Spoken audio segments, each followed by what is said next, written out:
Imagine this. You go to the doctor with food poisoning, you're vomiting, and you're in pain. The doctor says, yes, the solution is simple. Just check how you store your food and check the expiry date of everything you eat. That's an obvious recognition there. The problem came from how things are done, from outside yourself. Now imagine going to a therapist because you feel anxious about work, about survival, about the pressure of living in this world. And instead of asking what's happening to you, they ask what's wrong with you. They diagnose you as the problem. They hand you tools to manage your reaction, but rarely question the conditions that created it. And I want you here to pause for a second and ask yourself, how many times have you felt overwhelmed, anxious, exhausted, and your first thought wasn't what is happening to me, but what's wrong with me?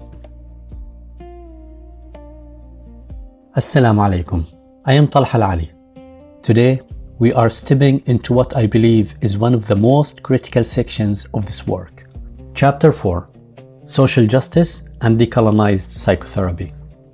I chose to open this chapter with the words of bellhooks, who wrote, "There can be no love without justice. Until we live in a culture that recognizes the legitimacy of all people's need for love, justice, and belonging, we will never move beyond shame to live fully and well."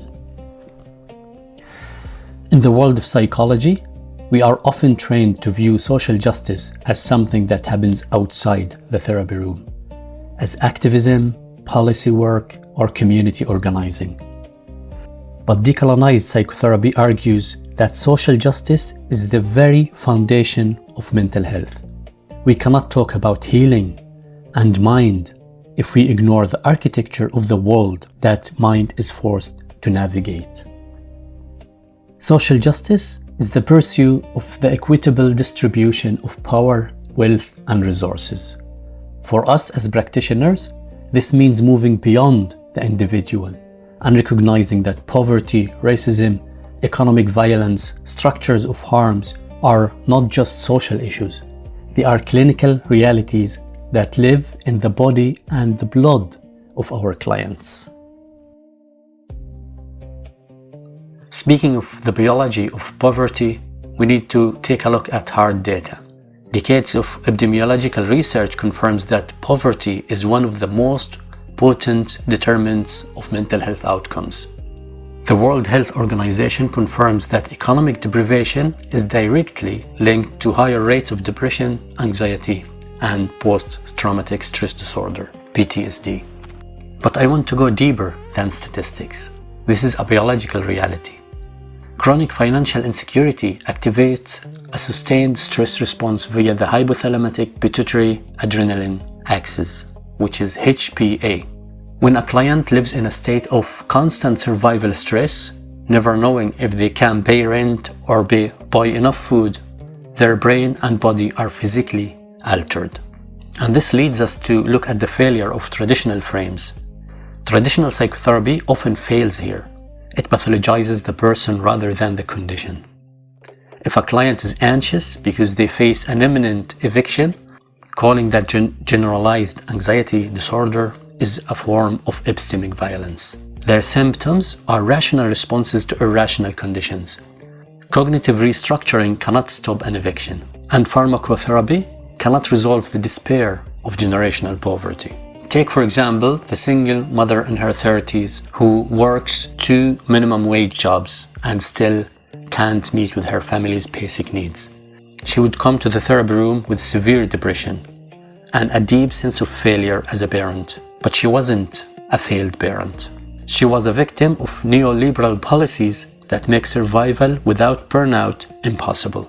In her case, a mindfulness worksheet would have been insulting. Our work have to be systemic, integrating therapeutic dialogue with advocacy, supporting her in accessing housing rights and labor networks.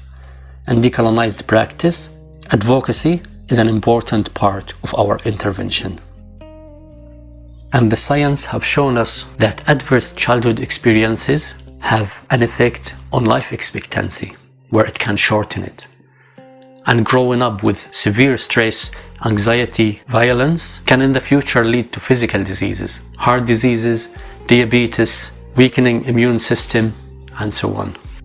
There are other types of systemic harms that our clients face in their life, like racism, meritocracy, and internalized oppression.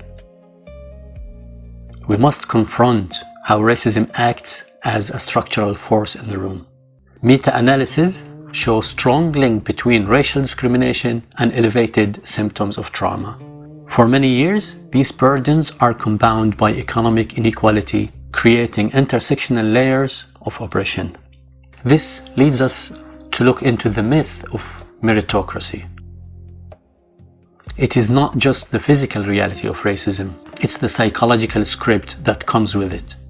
We live in a culture of meritocracy, a system that tells us that if we work hard enough, we will succeed. The flip side of this script is that if you are struggling, it is your personal failure.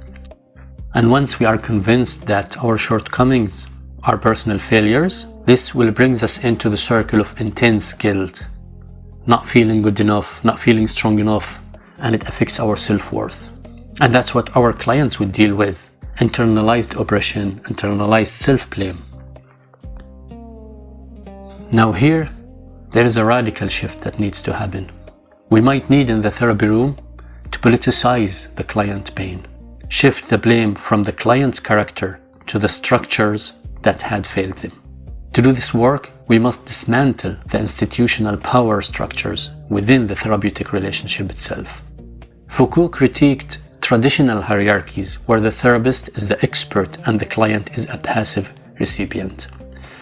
In a decolonized framework, we move towards participatory alliances. This means the client's lived experience is recognized as authoritative knowledge. Neutrality in the face of oppression is not professionalism, it is complicity. We must name systemic injustice to create real safety. And I mentioned in my book the Palestinian girl who was protesting. I think of that young Palestinian woman that I worked with who had been imprisoned for protesting.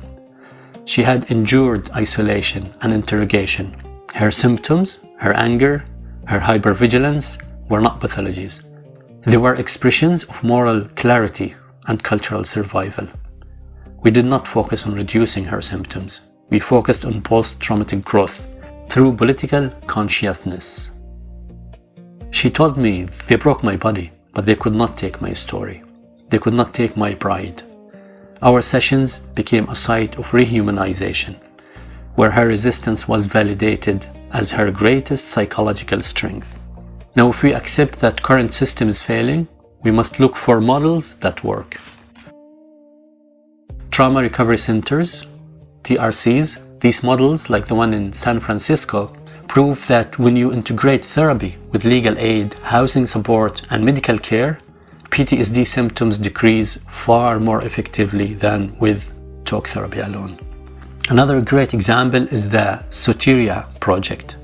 This is a radical alternative for those dealing with psychosis. Instead of heavy medication and clinical detachment, Soteria prioritizes relational depth and community. It reframes madness as something meaningful and treats it with safe and respectful manners rather than fear and control. The clients or the service users of this project, they live alongside the staff. And as therapists, we have a personal responsibility towards ourselves to improve our work. One of the ways to do that is privilege audits. We must look at ourselves. I use a tool I call a privilege audit. This is a constant practice of reflecting on how my race, class, professional status, and linguistic fluency creates invisible barriers in the room. For example, when working with Syrian refugee, I have to name the power imbalance. I would say, I know that at the end of this session, I can resume a relatively secured life, while you navigate a hostile bureaucracy. Let's acknowledge that truth together, and let's see how we can work together. This honesty does not weaken the alliance. It strengthens it by making the room a space for truth. And of course, there is no healing without justice. As we close this episode, I want to leave you with a core truth. Healing is not only personal, it is collective. To decolonize mental health, we must move beyond the master's tool of individualism and self-blame. We must create spaces where healing and justice nourish one another. We must recognize that there is no healing without justice and no healing without dignity. Thank you for being here, and thank you for being part of this necessary transformation. In our next episode, we will explore Chapter 5, focusing on the role of resistance in healing, where we look at how the very symptoms we try to fix are often clients' most powerful acts of survival. Stay with the work.